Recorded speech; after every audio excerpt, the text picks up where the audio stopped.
on Black comedian, actress, and, well, famous face Jessica Holmes has written a book. It is called Depression, the Comedy, A Tale of Perseverance. And guess who's joining us right now? It is the one and only Jessica Holmes. Nice to have you here. It's me. Yeah, Thank you so much for having me. From Ottawa. We need to state that.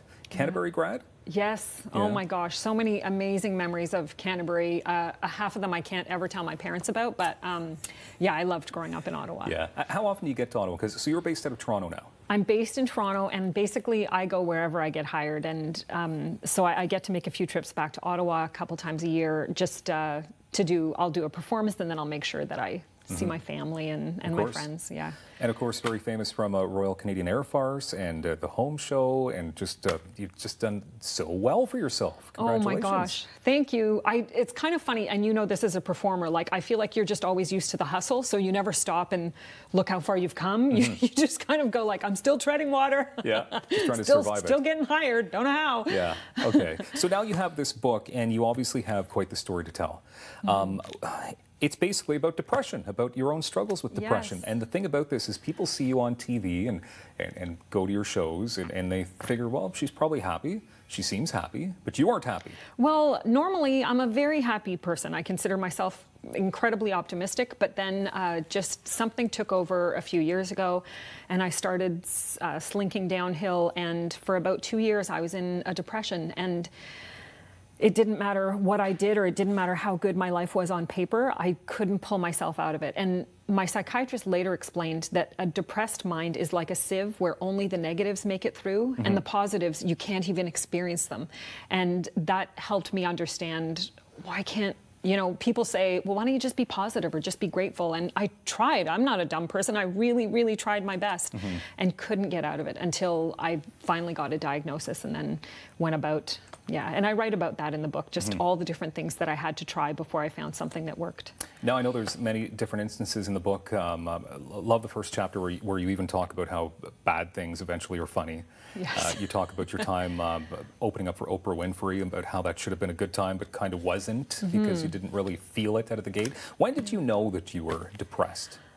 So my husband had had enough of me yelling about his big shoes cluttering up the front door and getting upset about everything, and said, can we please go see a marriage counselor?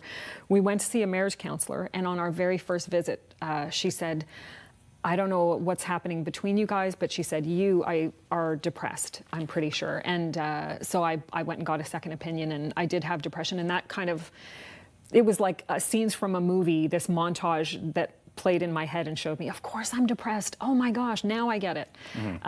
But I was relieved to get the diagnosis, because finally knowing what was wrong with me, I felt like, okay, now I can set about trying to get better. So the day I was diagnosed was also the day that I felt hope. And when you did the Oprah gig as well, so Oprah's your hero? Oh, she's been on my vision board forever. Yeah, and there's a picture of your vision board in the book as well. So.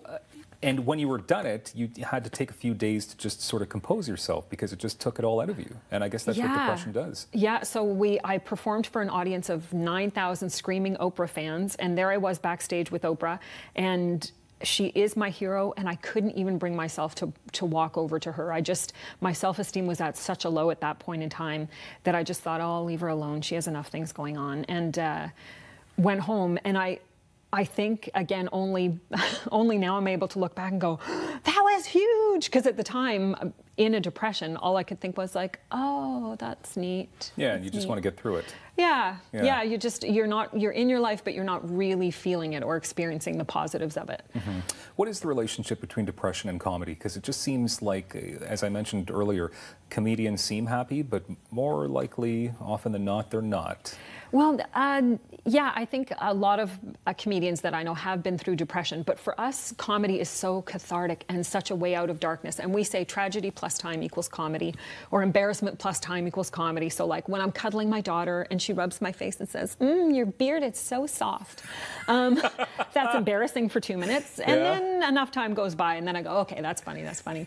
So that's the same way with anything in life. Comedians, like, our favorite thing to do, what's in our heart, is to just see anything happening and then turn it into something we can all laugh about. We're your emotional garbage people. Yeah, emotional garbage people. I love that. Yeah.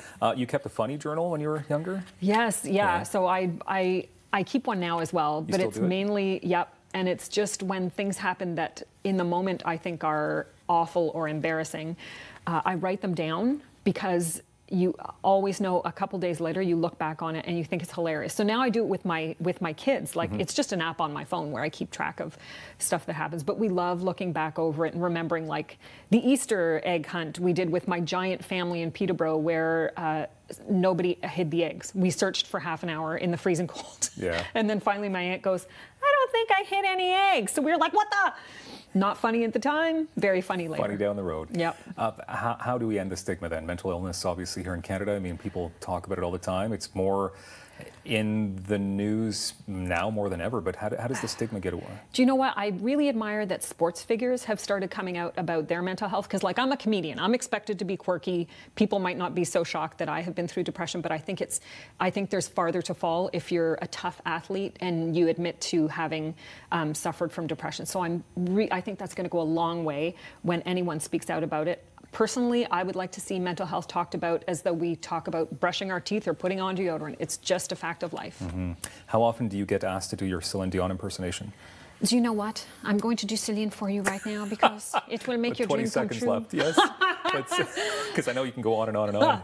My heart does go on. That's a good segue there. Jessica Holmes, thank you so much. JessicaHolmes.com, the place to go to find this incredible book. And I am Pat, by the way. You are Pat. You know what? Anyone out there who's ever had a little slump or reads the book is Pat. It's dedicated to all of you. Jessica Holmes, amazing. Thanks for being here. More Daytime coming up in moments.